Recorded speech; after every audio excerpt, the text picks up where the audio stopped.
This is our Tuesday episode of Fantasy Football Today. This is our training camp episode. Tuesday is the day where everybody's supposed to report, Dave, to get tested and then go home and then get tested again and then eventually come back and start playing a little football in like 3 weeks when you're allowed to put pads on. Right. So I'm not allowed to be excited yet. I've got to wait 72 more hours to get excited. Yeah, right. Or do I have to wait 2 more weeks to get excited? You can get different levels of excitement. You get a little do I excited. have to wait till September to really be sure to be excited? Probably. Yeah. I would probably wait till like December to be really excited once the season concludes, or I guess February. Well, hope we get there. Welcome to the show, everybody. Today, we're going to peek ahead to training camp, our, position battles to watch. Now, if you want to hear about rookie running backs, download literally any other episode from this offseason since the draft. We're not going to talk too much about them today. A little bit. But I want to focus on some other stuff like, wide receiver battles, like the Colts number 2 wide receiver, the Falcons number 3 wide receiver, the Steelers number 2 wide receiver, quarterback battles, specifically in Miami and Los Angeles with the Chargers, those types of things. Jamie is here. You heard from him on Monday. You heard him on CBS Sports HQ. It's Tuesday. It's Ben Gretsch Day. Welcome back to the show, Ben. How you doing? Yeah, second show of the week. This is your favorite intro. Yeah, second show, the Ben show. Why does Ben look like he's in a cave? He's so dark. I think there's too much light coming through my my window right now. Too much light means it's too dark. All right. He's backlit. I don't know. Something like that. Have a few news items, and we're pretty much going to talk about the first two in the position battles. Raheem Mostert signing a new contract, new deal with San Francisco, and Doug Peterson said Alshon Jeffrey is in a really good spot. So those are a couple of the position battles we'll look at. Niners backfield, Eagles wide receivers. The pup list?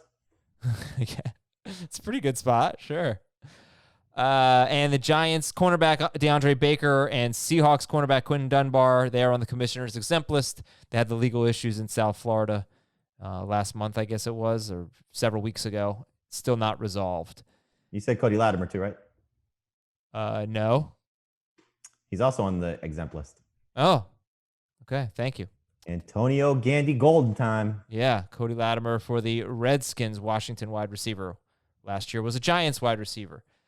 Quick questions for you. Whose ADP will rise the most in camp? So what we want to do is kind of predict, look at the Chiefs backfield now, and they're separated by 3 rounds, but 3 weeks into camp, this is going to happen. So give me a player that, start with Ben, since it's Tuesday and it's Ben's show.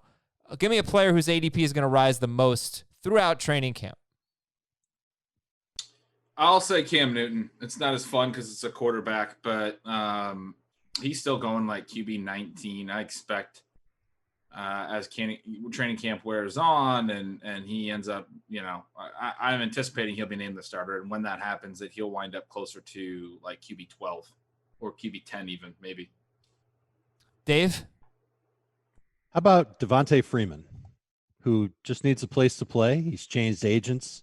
Sounds like he wants to play this year. There's still a couple teams out there that could be interested in his services. I wonder if he kind of rekindles the romance with the Falcons now that Todd Gurley's talking about, well, how's the NFL going to pull this off? And is he for sure going to play? And he would actually be a pretty decent compliment to Todd Gurley as a passing downs guy for the Falcons. And so once he signs, his ADP is going to go right back up. Not to like where it was before. Let's not go crazy. Okay. Where is he? Like a top 50 pick? He's not going to be that. But is there any scenario in which you're actually interested in drafting Devontae Freeman? Gurley decides he doesn't want to play. The Falcons are in a pinch. They give him a chunk of money. He comes back and he's the lead guy. Maybe I would take him with a top 60 or 70 overall pick, maybe even higher. Jamie, whose ADP will rise the most during camp? Josh Kelly. Another position battle we'll be looking at. Okay. Another rookie running back, Adam. Not one that we talk too much about, I guess. So I'll allow it. Jamie, whose ADP is going to fall the most during camp? Clyde Edwards-Helaire. Yep. Yeah? What do you think? Give me a prediction. Where he's going to end up? Yeah, let me give you his current ADP. Clyde Edwards-Helaire since July 1st. Maybe I should change the date a little bit, get a little more recent. He's going 22nd overall, RB 14. Let's just look at the last week. and we'll update it there. Clyde Edwards-Helaire is going 23rd overall, RB14. So still a late second-round pick. What do you think after training camp or in the middle of training camp? 10 spots later. 10 spots later. All right. Dave, whose ADP will fall the most during camp? Is it wrong to bring up another rookie? No. All right. Cover your ears, Ben. Jonathan Taylor. For the exact same reasons why Edwards-Helaire's numbers are or his ADP is going to go down. All right. So Taylor's RB19. He's going 34th overall in the last week. Where do you think he falls to? Round 5. Wow, round 5. Not for Ben. Ben? Yeah, I just don't see it happening with I think there's reason to be cautious of the rookies. I don't see their ADPs falling because there's enough people like me that are wild about their upside. So I actually had a hard time trying to pinpoint someone that would be a faller. I think the rookies probably should fall some, but I just don't know that they will. So my answer will just be whoever opts out, because that's, I think, still this big thing that we don't necessarily talk as directly about, but there's going to be some players that opt out and completely fall out, obviously fall all the way out of the rankings. But when that happens, it's going to kind of push everybody else up a little bit. It's going to change some things. There's going to be a little bit of shuffling somewhere. I want to see where Deebo Samuel's going.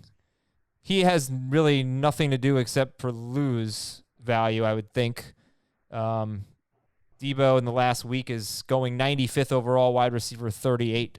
Some of the guys behind him: Christian Kirk, CeeDee Lamb, Darius Slayton, Jamison Crowder, Mecole Hardman, Jerry Jeudy, Emmanuel Sanders, Jalen Reagor. So a lot of the rookies, you could certainly see some momentum for them, and they could go ahead of Deebo Samuel. Thoughts there? First thing I did was went to see where Brandon Ayuk's ADP was, and it's past 150th overall. Kendrick Bourne is after 200th overall. Someone's got to step up and catch passes for San Francisco besides Kittle. Okay. What's an just to piggyback off what Ben said, we had another player opt out. Oh, really? Ravens wide receiver Diontae Thomas. Interesting. Okay. So yeah, and there's a deadline, right, to declare. Yes. And it's August 1st. The NFL has it. Whether or not they stick to it, we'll see. They did say it's a soft deadline, so we don't know if that's confirmed. Right, and it has to be. It has to be. You have to be able to adjust to the situation, obviously. But by August 1st, we'll have more names for sure. What is an underrated position battle you're keeping an eye on? Underrated? I'll say the Atlanta RB2 situation is kind of underrated, which Dave just kind of alluded to with Devonta Freeman fitting. We haven't really talked about it much, but the Atlanta offense it projects to be so concentrated, and we still know that Gurley has arthritic knees, and we still know that the Falcons have tended to rotate backs long term. If we look back, maybe that was just a product of Devonta Freeman being their lead back. I don't necessarily believe that. I think they kind of like to rotate backs under Dan Quinn and Dirk Cutter. So I expect that somebody there will have some value, and none of them are even really being drafted. The question is who it'll be. Ito Smith has probably the best receiving track record, so he's the guy that I'm prioritizing right now. All right. Jamie, give me an underrated position battle you're keeping an eye on. Patriots backup running back. I think with Sony Michel's foot injury, I'm sure probably most people would say you want to see Damian Harris win that job. That would be my vote because I'm just not inspired by Rex Burkhead at this point anymore. But if Harris can step into that number 2 role, we had on CBS Sports HQ Ben Boland of the Boston Globe, and he said, when I asked him about Michel's health, he said that even if Michel is the quote unquote starter, that Harris is somebody that they're looking forward to getting on the field this year after a nondescript rookie season where he didn't play.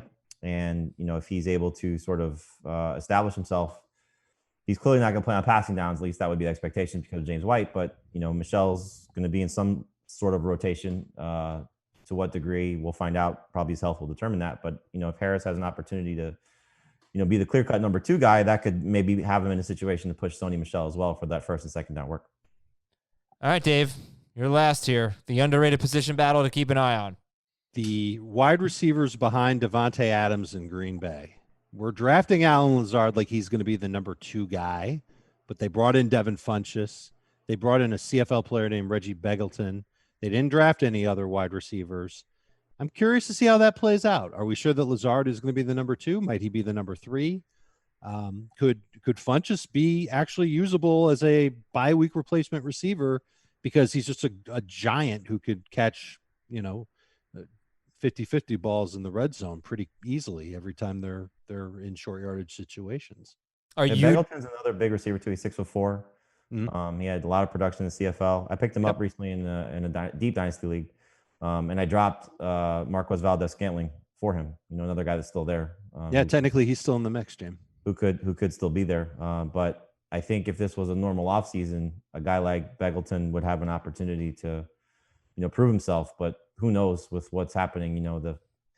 The fifth or sixth receiver on a lot of teams' rosters are going to have a hard time establishing themselves unless the team really likes them going in. And that's one thing for him in particular. Matt LaFleur was very, very glowing about him in the offseason, just about what he was doing in the virtual program and the things that they liked about him coming in. And that's part of the reason, at least on their end, between him and Gutekunst, however you pronounce his last name, why they didn't necessarily address wide receiver, because they like the group that they have. While it didn't necessarily make us happy or Aaron Rodgers happy, they feel confident with some of those guys. Yeah, it's a good position battle to keep an eye on. All right, there's a name to know. Reggie Beggleton from Lamar and then the CFL.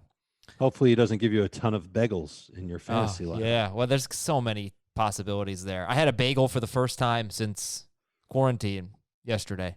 It's been like 4 months, 5 months.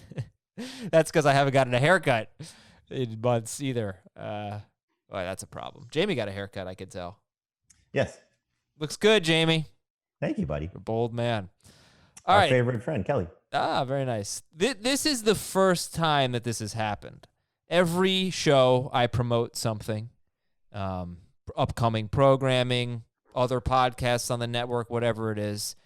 Ben Schrager always tells me what to promote. This is the first time that he has forgotten to tell me what to promote. So, Ben, what are we promoting today? Oh, my goodness. No Twitch stream tonight, so I didn't have a Twitch stream to send over to you. But podcast award nominations do end on Friday. We're one of 20 finalists in the sports category. People's Choice Podcast Awards. That link is in the description. We've been tweeting out the link, too, so it should be easy to find. Adam, I'm very sorry, and maybe people won't nominate us because I forgot to send it. No, that's all right. You're forgiven. You also. This show's airing when? What? This show's airing Tuesday? Yeah. Oh, so Tuesday will be Heath Day on CBS Sports HQ. Heath Day. But Heath's 5 guys to target and 5 guys to avoid. Dave is on Wednesday. I'll be on Thursday. Okay. Looking forward to Heath Day on Tuesday. And who's on Wednesday? Dave? Me. Dave is Wednesday. Yeah. I'll give you a little sneak preview. Here are the guys that Heath is targeting. See if you guess them. Who are the 5 guys Heath is targeting in drafts? Tariq Cohen. Gardner Minshew. Tariq Cohen is one. He did not mention Gardner Minshew. Marvin Lazard is probably one. Marvin Jones. Marvin Jones. They're all aside from Tariq Cohen, they are all drafted within the first 3 rounds. Oh. He's targeting Austin Eckler. Mm-hmm. Juju Smith-Schuster. Juju's not on the list. What? Is Derrick Henry on the list? Derrick Henry. DJ Moore is on the list. Who? DJ Moore. DJ Moore is on the list. You have 3 of the he's 5. gotten real excited about DJ Travis Moore. One Kelce. should be relatively obvious to the team that he roots for. Travis Kelce. Yeah. No. You're missing one. One is a guy that Ben and I tend to fight over. No. Not Jonathan Taylor. Or maybe we did earlier. Aaron Jones. Liking him. No. He's a wide receiver. He's a wide. Who has Wide initials? receiver. What's his last name? Early rounds. How is it not Juju? Third He's year just guy. lying. Ridley. Is it Calvin Ridley? Ridley. Yeah. Okay, there we go. Ridley's a good. one. And his entire avoid list, only asked for 5. He gave me 10 rookies. Oh, that's funny.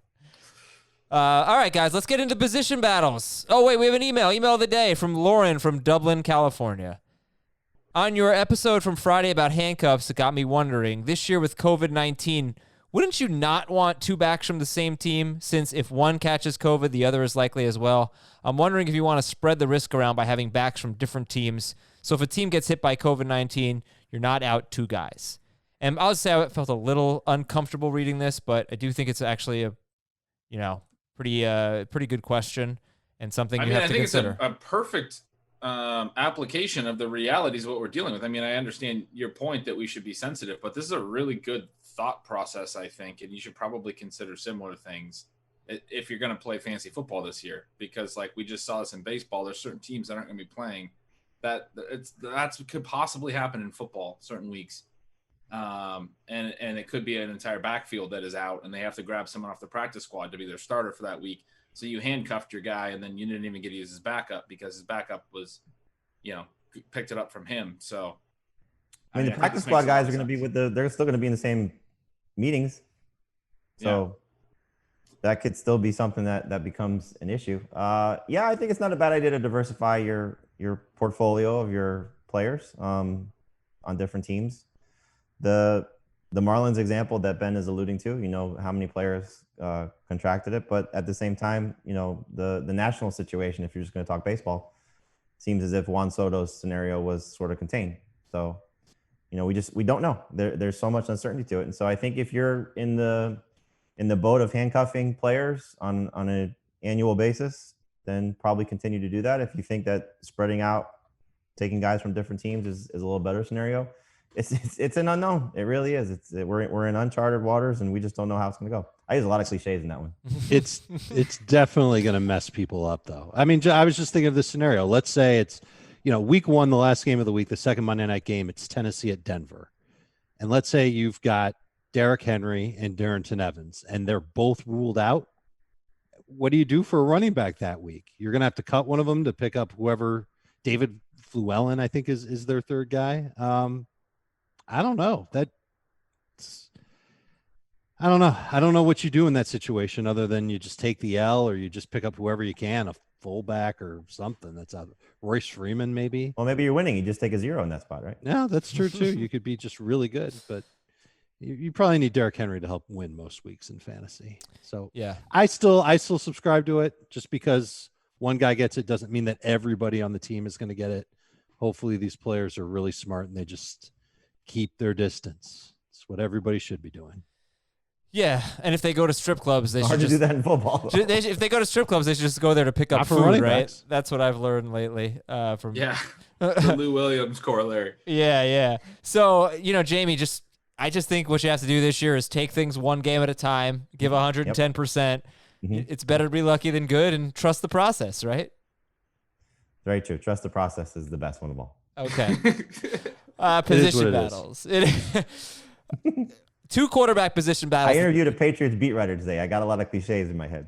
Oh, okay. Fair enough. That's not fair. Ben, I'm kidding. Ben was great. He wasn't Bill Belichick by any stretch. We had Ben on our show last year, Ben's great. and he had his lawnmower guy in the background. Remember, he was getting his lawn. Oh, I remember. Yeah. Yeah. He also raised the red flag for Sony Michel last year, if you recall. Yeah.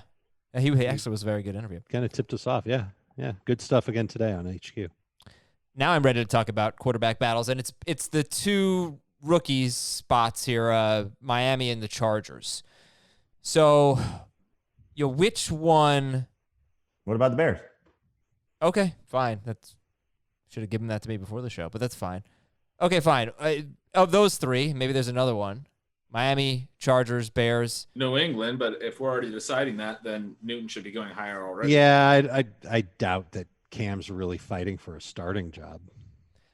Which one's going to have the biggest impact on the wide receivers? I think it's Miami. That's a good one. I think Chicago as well. I think Foles has the potential as a pocket passer to just throw more. Trubisky has a tendency to scramble a little and be a lot more accurate than Trubisky has been in recent seasons. So I think that, I don't think Foles is great, but I think he has the potential to be very positive for the receivers. I think it's Miami. I was just thinking about saying the Chargers just because, but I'm not sure Tyrod's a great passer anymore, and I'm not sure if Justin Herbert will be a great passer if he gets the opportunity at the midpoint of this year.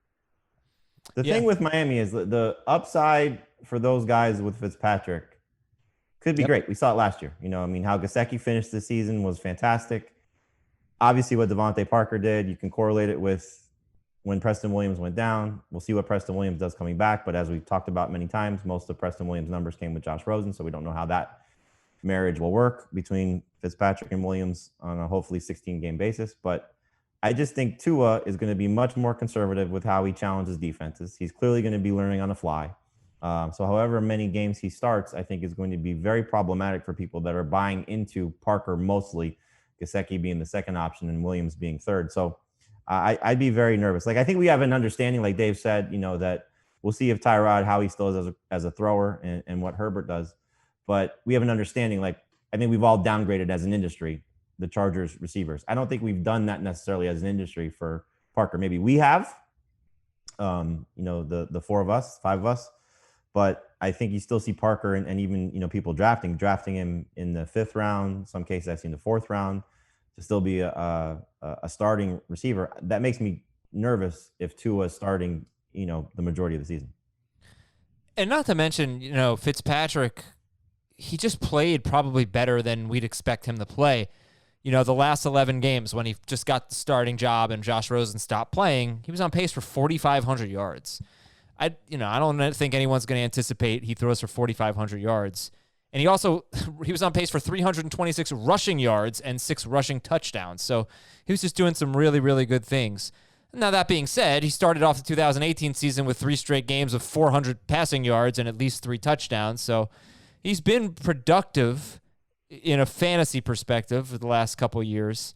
But wasn't that the joke going in, that if they were going to start Fitzpatrick, the tanking for Tua wasn't going to work because he would end up falling into some wins? Yeah, he's too good, right, to have the worst record in the NFL. But I'm not sure he's a 4,500-yard passer. That's pretty good. That's really good. That's going to be like top 5. Would you agree with that? You're not going to project him to throw for 4,500 yards, are you? Fitzpatrick? Yeah. Why not? Really? They're going to be behind. He's going to be aggressive. He's going to throw down the field. I think because he's never had a 4,000-yard season. I mean, he's had 3 seasons. That's a good point, Jim. Where he's had 3 seasons with 16 games and 500 or more pass attempts and couldn't even reach 4,000. Yeah, but I mean, you got to look really at the last few years of his career when he's been right. sort of, this gunslinger coming in to replace guys as opposed to where he was starting in Buffalo. It wasn't 2,300 yards in 8 games and 7 starts in Tampa in 2018. So that he only played 8 games and he only started 7. That easily paces for over 4,500. Last year, he started 13 games. He threw for 3,500. I don't know how close that paces, but.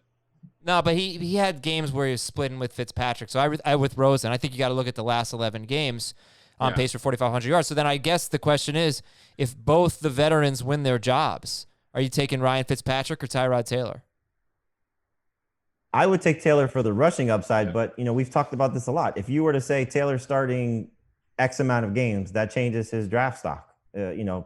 13 plus games. I think he's close to a top 15 quarterback. He's got on his resume, nearly 2 seasons of over 500 rushing yards and 4 touchdowns. So that gives him the opportunity to, produce at a different level than some of these guys. And again, like we talked about on Monday's show, if you feel more comfortable guys like Roethlisberger and Goff because you don't care about the rushing production, then that's fine. Go that route. Those guys are going to be good throwers. But Fitzpatrick falls into that category. He's going to be a high volume passer with some decent weapons around him.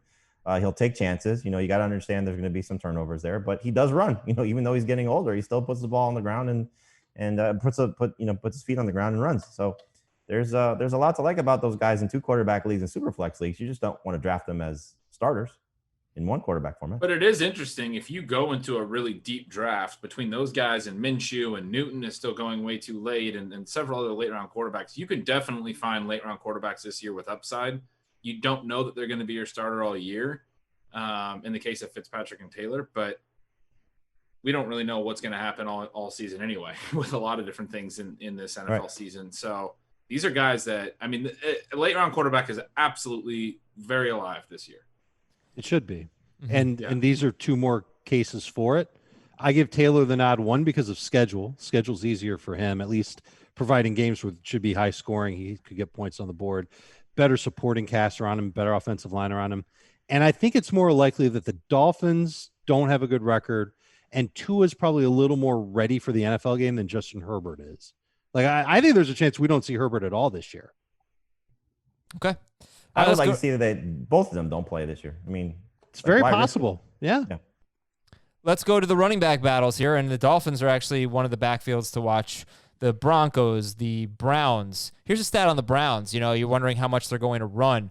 They ran a little bit more with Kareem Hunt. So what I did was I looked at the 8 games that Chubb and Hunt played together, and I took their carries, and then I added in all of Baker Mayfield's carries, and there were only 52 other carries that were not Kareem Hunt or Nick Chubb. But, basically I gave Chubb and Hunt the 16-game pace from those 8 games, and that would have been 426 carries, which is pretty high. It would have been 13th in the NFL, but still 50 fewer than what the Vikings did last year under Kevin Stefanski as coordinator. But they were a very run-heavy offense for after, not so much all season long, but after they acquired Kareem Hunt. After he came back from suspension. So we'll look at the Browns. We'll look at the Niners, the RB2 for the Chargers, the Falcons, which we alluded to, the Patriots. We kind of talked about those earlier. But other than the rookie battles that we talk about all the time, Dave, where should we start here? What's the running back battle, the backfield battle you want to look at? Let's start with the Dolphins, just because I think that it might be a little underrated because they're going later in drafts. And so if you find yourself thin on running backs, that's a team that you could look at and say, all right, here's Jordan Howard. He was a starter last year for Philadelphia. He'll probably begin the year as the lead guy for the Dolphins. As much as the Dolphins' offensive line might not be as good as the Chargers' offensive line, they have tried to improve it. And I think running the ball is going to be an element of their game. Obviously, they want to do a better job than they did last year. They were terrible last year. And Howard's been okay. So I would imagine that Howard will be better than Breida, but I see Breida as more of an explosive, big play type of running back who will probably be asked to make more plays in the passing game than Jordan Howard. So in PPR, it's really close for me. I actually think I like Breida better than Jordan Howard there, but in non-PPR, those catches don't count. I think Howard ends up with more carries. I would go with him. We're going to have Joe Shad of the Palm Beach Post on today's show, Tuesday's show. So that's one question they'll ask him is who he thinks is going to be better. And I think what I've seen from him reporting and breaking down some of the training camp previews, he thinks Howard will lead them in touchdowns, which makes sense. I would look at it as a floor ceiling play. I think if you want the safer play, it's Howard. If you want the ceiling play, it's Breida. We saw it from him in 2018 as the lead guy for San Francisco. He was electric. He's a 5 yards per carry guy. Is that a 49ers thing? Because what we saw from Raheem Mostert last year was a 6 yards per carry guy. I think we'll find that out. But this kind of ties into Fitzpatrick in the passing game as well. Like Ben was saying, maybe they're going to be in some more shootout scenarios because of their defense and chasing points. I think the run game is going to be better for Miami too. What they had last year with Gaskin and Patrick Laird and Clayton Balaj after they traded Kenyon Drake, and they really weren't even great running the ball with Drake, that this scenario will be better because the offensive line will be better. These two guys are capable veterans, especially compared to what they had at the end of the season. So you said in a previous show, Adam, that you didn't want to draft the Dolphins running backs at all. No, I didn't want to spend 2 back-to-back picks on them. Yeah, you amended that when you said it, but initially your first thought was to avoid them, which I'm sure a lot of people are going to do. But it's not bad if you are looking for running backs 3 and 4, preferably running backs 4 and 5. If you did take both of those guys to kind of see how it all shakes out, that's not a bad strategy at all, unless of course you're afraid of both of them being in the same room. And you made a good point when I said that they're going to be behind and throwing a bunch, that their defense has improved. They added Byron Jones. They have Xavier Howard. They have 2 elite corners. And Igbenogany, however that works out, as their third corner. They drafted in the first round. So that could be a really good secondary, which could, and I mean, they have like some improved players all across their defense. So, maybe there's just more rushing opportunity in that offense as well. Well, they had the fewest rushing yards in the NFL last year, the Dolphins. So that's a bit of a red flag why I don't want to put 2 picks into that backfield. It's such a different team, though. But is it? I mean, their offensive line is still not going to be good. It's very young. Better. Is it? Because they drafted rookies? It's going to be better for sure. And there's a chance it could actually be like middle of the pack good in the NFL. They've got some nice young talent. They've done the best job they could. They basically addressed, I think, 4/5 of the offensive line. It's like the Jets. They might have 3 new starters, but I think the majority. Yeah, Tunsil's great, right? Yeah, Tunsil. Ben, where did Pro Football Focus rank their line? We'll give you time. I actually still have that open in a tab. Like I have it all memorized, but I do have it still open. So I'll tell you in a couple seconds. I'd almost be stunned if it's higher than 30th. Yeah. Well, they're not going to be middle of the pack. Terrible. Yeah. No. I mean, dead last, 32nd. There it is. Going into that's their preview of 2020. the projection for 2020. Yeah, so Wow. Oh, okay. We could see as many as 4 new starters, they're saying. So, yeah, I mean, we don't really know. okay. Denver, is there enough? This is a run-heavy team for sure. Pat Shurmur's now the offensive coordinator. He has, well, it typically is a run-heavy team. We'll see. Shermer now, and they've got a young quarterback they like a lot, and they just added 2 receivers in the draft. Yeah, I'm sorry. It came out the wrong way. They've been a run-heavy team. They'll still be a run-heavy team. Does Phillip Lindsay matter? Absolutely. Yeah. We can't sit here and say that, it's different with the rookies coming into the NFL because they have to learn the league and then they have to learn their team. But the free agents that are coming to new teams still have to adjust to that whole scenario. And for Melvin Gordon, as great as he's been, he's still going to have to prove that he's that much better than what Lindsay has accomplished the last 2 seasons with this lack of talent around him and inconsistent quarterback play. So I think, Melvin Gordon, there was one comment he made where he wants to be the guy, but he's talked a lot about how he feels these 2 guys can work together. He's compared it to him and Eckler and how those guys work together.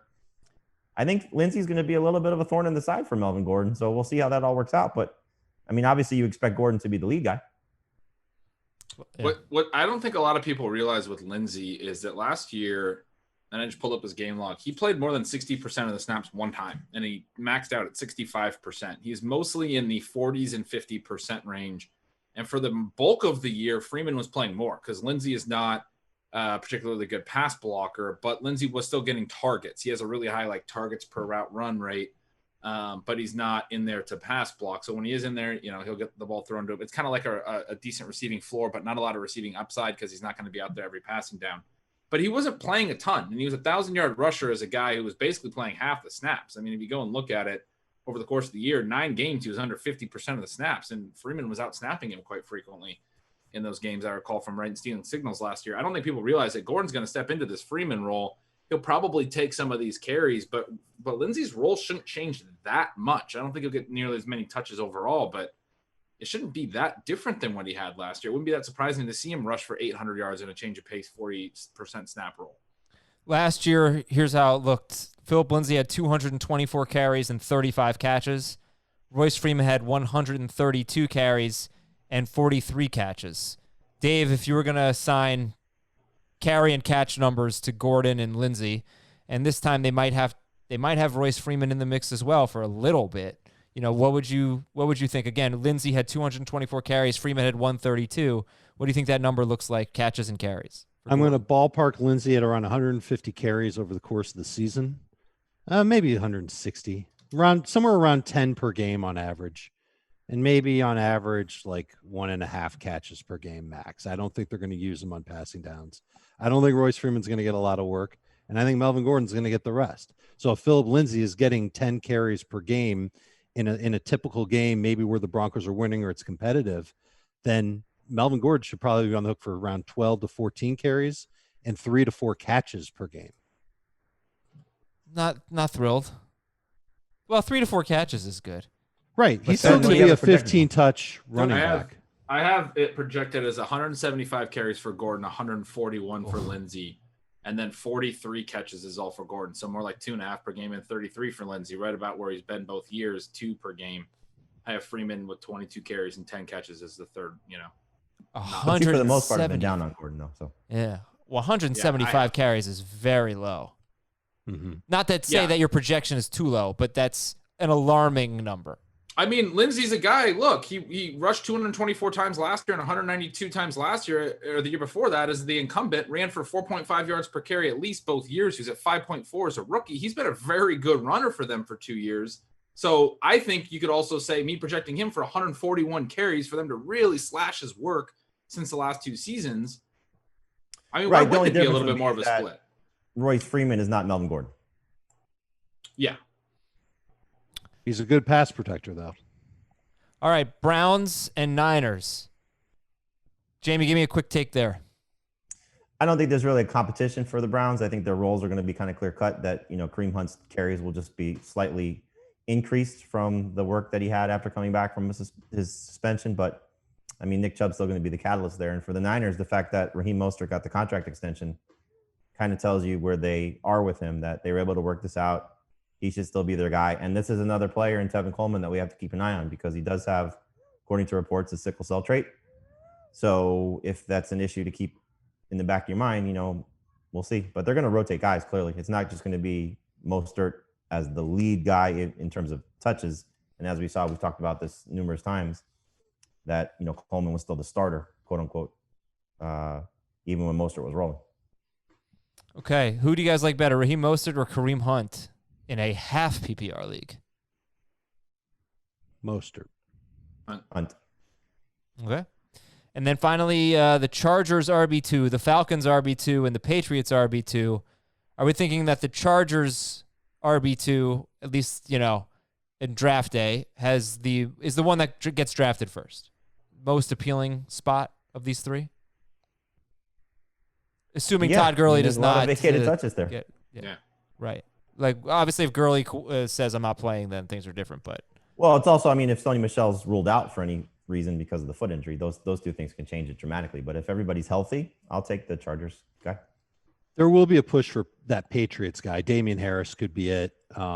Definitely has the potential to be a good workhorse running back in the NFL. Just needs the opportunity to do it. And we've seen it before, and we've talked about it before. Didn't work out last year, where the running back you draft last from the Patriots is the one who ends up being the best for fantasy. Maybe it's Harris this year. Last year, he never really got the chance. I think Sony Michel staying healthy had a lot to do with that. And I think Harris is a good running back. I think he can play 3 downs as well. Not that he would with James White healthy, but I think he could end up having that job. He's interesting. I'm sure not ready to take him ahead of Kelly, but I do like him. I didn't like the fact that they restructured his deal for Rex Burkhead. Who got restructured? Burkhead's deal got restructured. Like, they changed the money right, around. They wanted to keep him. Sure. Yeah, like that to me is a red flag for Harris. Like, I think he's got a red flag for Sony. Could be red flag for Sony too. Yeah, it's a great point. But, you know, keeping just that extra mouth around is not good. Yeah, Burkhead though hasn't been a big carry guy with New England. He's been kind of like the James White backup almost, or he's a little bit of both, I think. He's a Swiss Army knife for them. Yeah, certainly. But yeah, I was just gonna say, I mean, we got to keep in mind with Harris, they took him in the 3rd round last year. I think the Patriots think all those glowing things Dave just said, I think they believe him too. Just because they didn't use him last year doesn't mean that they don't, you know, think that. we're going to take a break here. When we come back, wide receiver training camp battles. Who is the number 2 guy in Pittsburgh? I mean, everybody's looking at Diontae Johnson. James Washington actually led the team in receiving last year, and he is their air yards guy. Advanced stats much? What about Kansas City's number 2 wide receiver? Will there be 3 relevant wide receivers for the Rams? Wait till I tell you the Azer stats for the first 5 games of the 2018 season. We're coming back. We want people to come back from the break. Oh, no, I'm not going to tell you any stats then. Never mind. We're coming back right after this on Fantasy Football Today. You have to. A chance? Yeah. Not a big chance. Washington had some nice flashes last year. Johnson did too. But Washington always tends to play well in August and then fade by October. Last year was the first time he didn't quite do that, but I don't know if he's necessarily got a chance to be a dominant guy for the Steelers. So, no, I think Diontae Johnson's got more upside. Okay, and then I would agree Johnson has more upside, but I think we just can't discount that Washington will play potentially a significant role. Yeah, he's going into his 3rd year here. And then there's Claypool as well. Do all these mouths to feed do anything to your evaluation of Diontae Johnson? If Diontae plays beyond expectations, then he's going to – I mean, it's so silly for me to even say that, but I do think Diontae Johnson has really good upside. He's more than just a down-the-field, go-route type of wide receiver. He's a quick mover. I think he's got good hands. Don't know about great hands. We'll see how much he develops in his 2nd year. But really, I'm worried about how distribution is going to go in the red zone for everybody on the Steelers, because not only did they add Claypool, who's this it's like drafting Big John Stud at wide receiver. They also have Ebron, who's a mismatch piece in the red zone. That's how the Colts use him. I suspect that's how the Steelers will use him. They've got a lot of big boys. We can't even forget about Vance McDonald, who, you know, vultures a touchdown 3 times a year. So I think it's all good for Roethlisberger, but it's one of the reasons why I'm not crazy about Juju.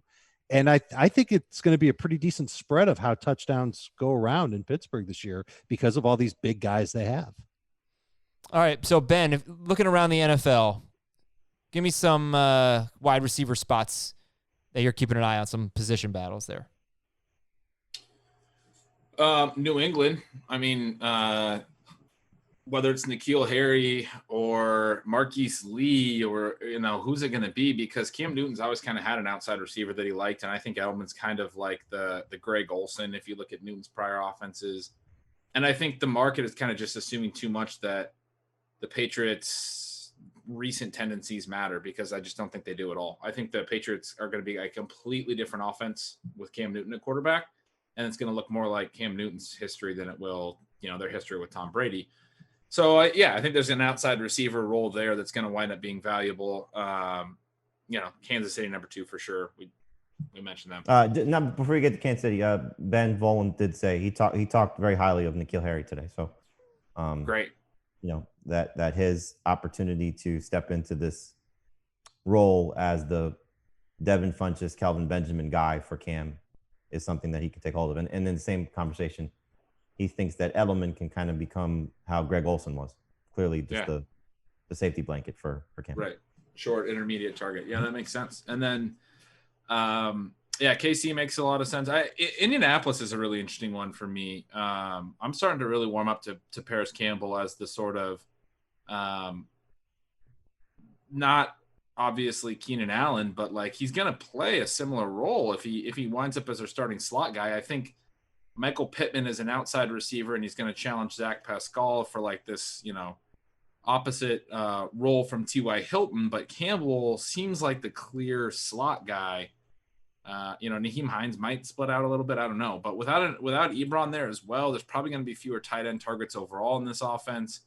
We know Rivers has always liked the slot guy. He's obviously going to have a different distribution and a different offense. It's not going to he's going to target Paris Campbell 150 times like he's targeted Allen before.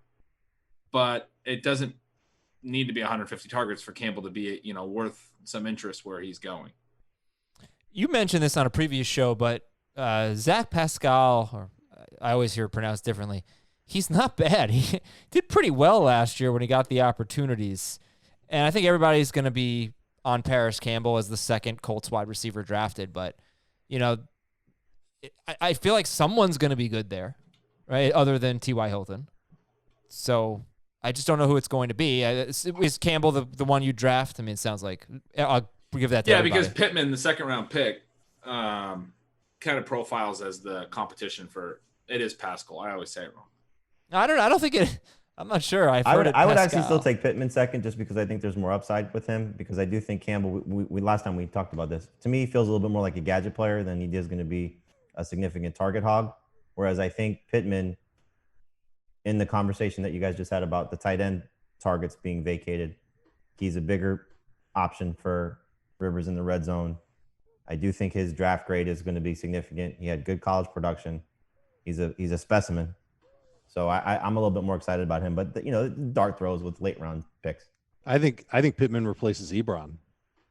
And he could. I mean, they're going to Trey Burton too. This is another guy that they can use. Yeah, I know. I mean, they've got options, man. They've got a really flexible offense.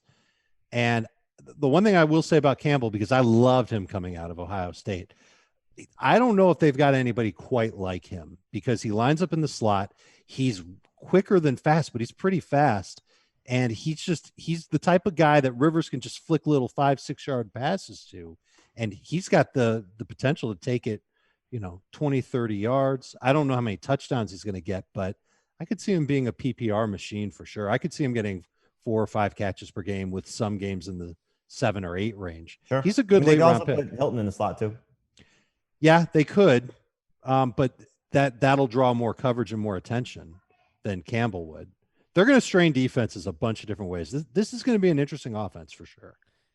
And speaking of PPR machines, tell me what you think of this stat.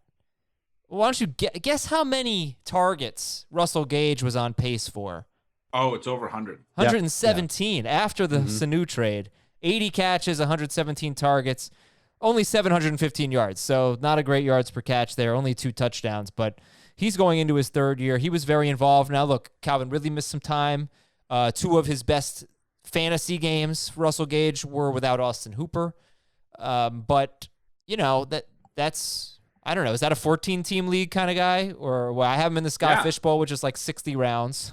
A great player for that. Great best ball guy, too, because if any of the other two guys get hurt. Yep. Hayden Hurst is somebody that we're, I think, excited about to whatever degree. Whether you think he's going to be a breakout, top 5 tight end, top 10, top 15, he's got a chance here to step into Hooper's role. But similar to this entire offseason, he has no rapport with Matt Ryan. We're anticipating he's going to come in and take all of Austin Hooper's targets. If that connection doesn't work, and Hurst has had a hard time staying healthy, and he hasn't been productive, even though he was a former first-round pick, he's older. Gage and Ryan know each other. And so that's something that they may lean on. We like Dirk Cutter's history with tight ends, and that's fantastic. But, he may have to adjust how he operates. And, that this is a guy that could really benefit in a big way. So he's a great late-round pick, too. I would take him over both the Colts guys personally. And to Cutter's history, the other big thing we know about this, and the reason that it matters that, because I think for other teams, we don't care about the fourth receiving option.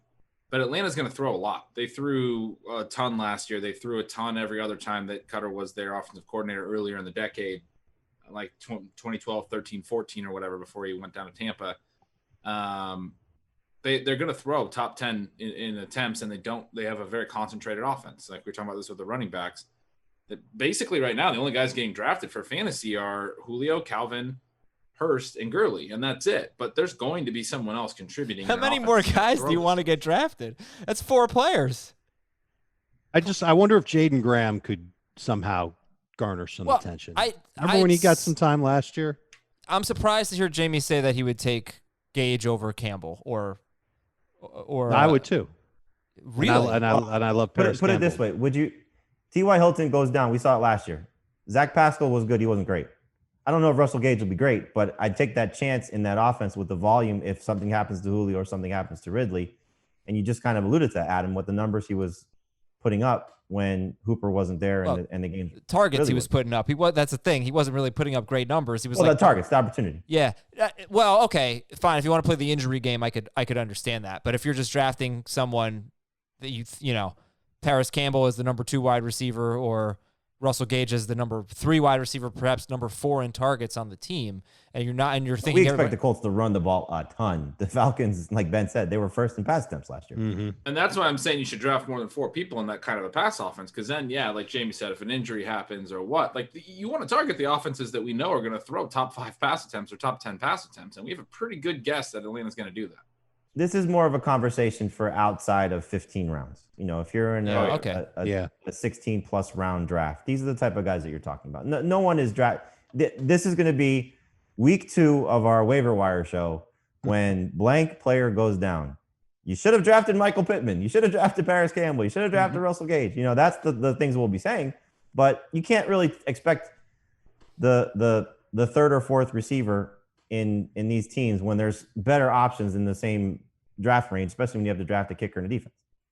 Yeah, but that's why I feel like So like Adam, the perfect example. You've been saying a lot, taking 2 tight ends or 2 quarterbacks, right? That's something you're a proponent of. This is the replacement for that. Yeah, but I'm just saying I think that Paris Campbell has a chance to be really good without an injury, and I don't think Russell Gage does. I would go Campbell over Gage. I would disagree with David Jamie on that. I'm with you. Yeah, I mean, look, if that's your preference, that's the route you go. But I think that's the range you're talking about. You're talking about 13th, 14th, 15th round if you're in a 15-round draft, and certainly beyond that, then they become much more viable, especially in 3 receiver leagues. Adam just really needed someone to acknowledge that Paris Campbell could be ahead of Gage, so I had to I had to throw him that bone. I didn't really expect people to draft. I would like to look at their ADP because I think that's different. I would be shocked if Campbell's not ahead of those guys. Right, it's just different. I'm not saying it's dumb or anything. Paris Campbell's wide receiver 67, Gage is wide receiver 81. All right, Rams wide receiver. I don't know that this really matters that much. Number 3 wide receiver, but if they go back to throwing to their wide receivers and not their tight ends, I won't even give the stats or anything, but they at a point in time had 3 viable players at wide receiver in Cooper Kupp, Brandon Cooks, and Robert Woods. Sorry. And is that Van Jefferson or is it Josh Reynolds? Does anybody care? I think it could be Gerald Everett.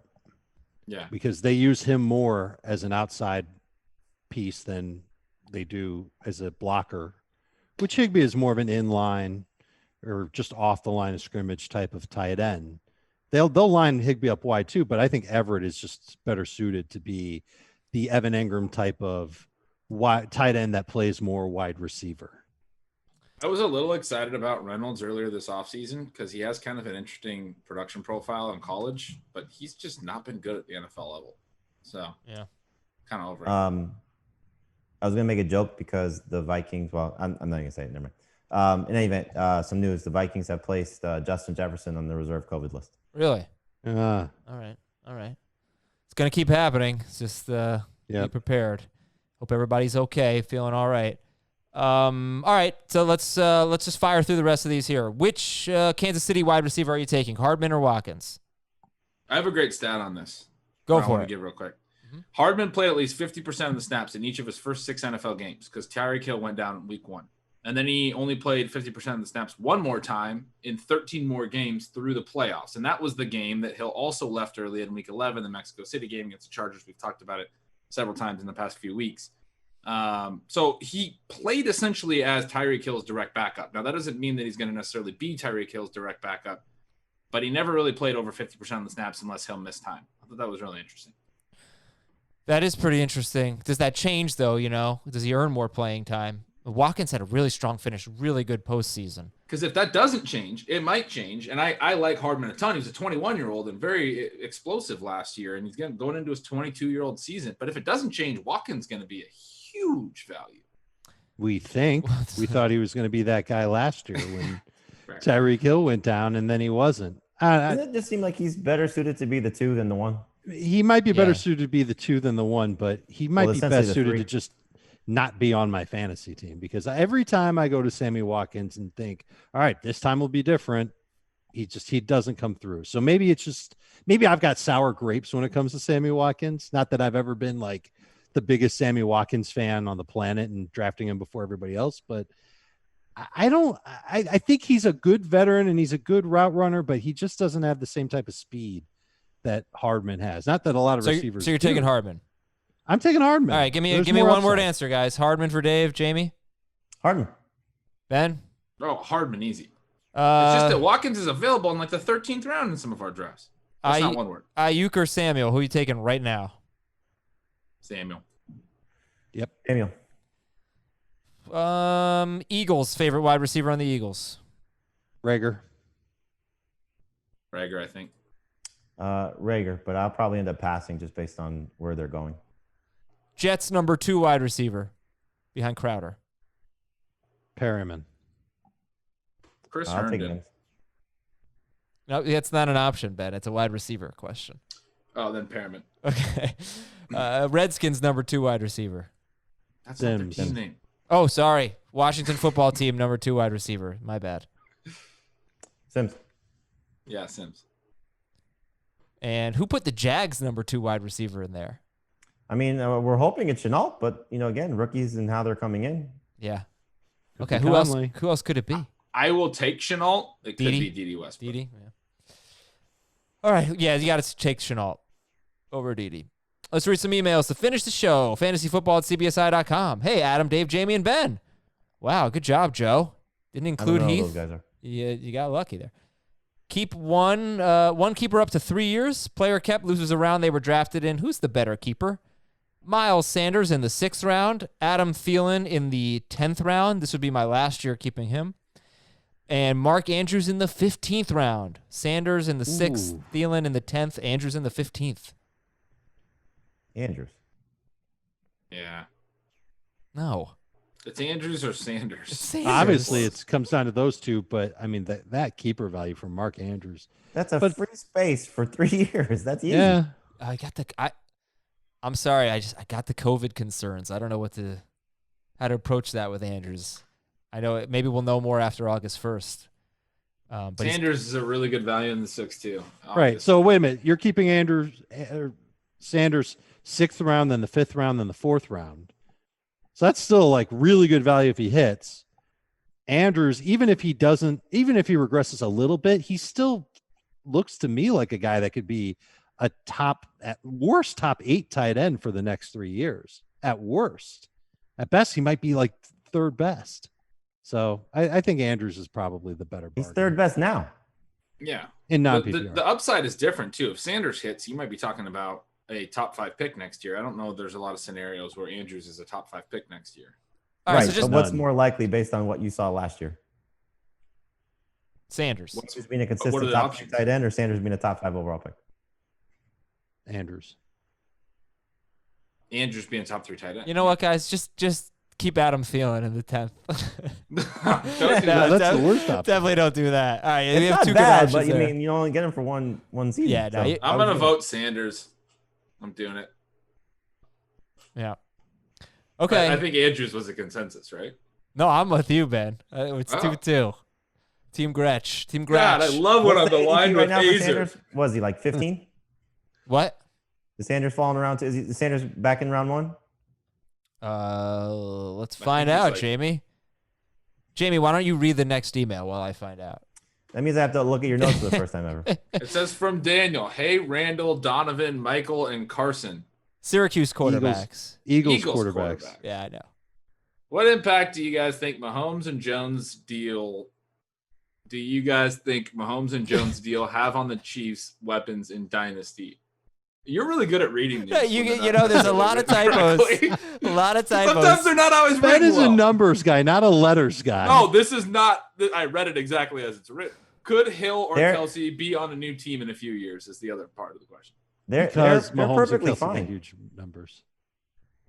Yeah. So the salary cap is like kind of a make-believe thing, it seems. There's an article today on ESPN how the Chiefs went from having like less than $200 or something like that in cap space to extending Mahomes and Jones with these massive deals. So they'll be able to keep Tyreek Hill, I assume. I don't know about Kelsey because he's Well, up they there signed in age. Tyreek Hill last year, so he's fine. Their running back is on a rookie deal. He's fine with a 5th-year option. Kelsey's going to be 31, so his dynasty value is heading in the wrong direction. And then Hardman's still on his rookie deal. So, I mean, all their main options should be fine, and Sammy Watkins is walking after this season. Yeah. If you want to read it, it's called How the Chiefs Went from $177 Below the Cap to Deals with Patrick Mahomes and Chris Jones. All right, this is from Nathan. Where's he from? Chattanooga, Tennessee. By the way, Miles Sanders is 11th overall. Hi, Adam, Dave, Jamie, and Heath, and Ben. I commission 3 Dynasty leagues, all on the amazing CBS Sports app. Yeah. I've been contemplating how to handle a player who is suddenly placed on COVID IR or misses a game last minute due to COVID. I don't feel like an owner should be penalized with a 0 in these unique situations. For example, I have 2 quarterbacks. One plays on Thursday, but I prefer the matchup on Sunday.